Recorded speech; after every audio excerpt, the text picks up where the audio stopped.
బ్రతికితే మార్తమ్మ గారు సంసోను గారి చదువు లేకపోయినా టాలెంట్ లేకపోయినా పిలుపును బట్టి వచ్చి ఏ ఆధారం లేదు. వాళ్ళు వచ్చేటప్పుడు అప్పులతో వచ్చారు, ఇక్కడికి అప్పులతో వచ్చారు. దేవుని మాట రోగాలతో అప్పులతో వచ్చారు. దేవుని మాట మీద కొండా గట్టి తెచ్చుకున్నారు అంతే. అద్దె కొన్నారు, 200 అద్దె కట్టుకున్నారు. బతకడానికే లేదు.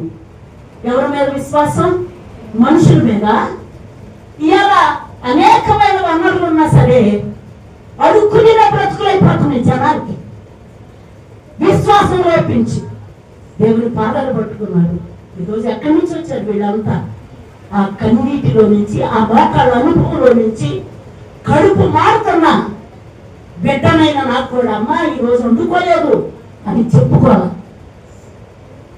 ప్రభుకే చెప్పుకున్నాడు, ప్రభు కొరకు జీవించాడు. ఈరోజు ఏం తక్కువ లేదు.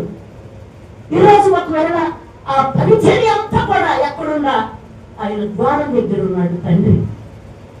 తండ్రి ఫలానా సంసోను గారు పిల్లలు సంఘం వస్తున్నారంటే ఆయన ఎదురొస్తారు. రేపు ఇదిగో రా నా బిడ్డ. ఒకవేళ ఆయన మీరు చూడకపోవచ్చు, ద్వారం దగ్గర నిలబడి ఆహ్వానించుకునే స్థాయిలో ఆయన ఉన్నాడు.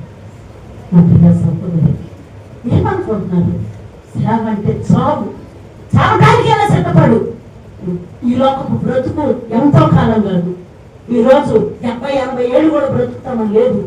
దేవుని పిలుపులో ఉన్న ఆ శక్తి అసలు నిజముగా అది ఎంత గొప్పదంటే అలాంటి జీవితాలు జీవిస్తే వాడి యాజకుడు నిజమైన యాజకుడు, నిజమైన యాజకుడు. అంతేగాని చిన్నవాటికి పెద్దవాటికి అడుగుతున్న బ్రతుకు యాజకత్వం కాదు.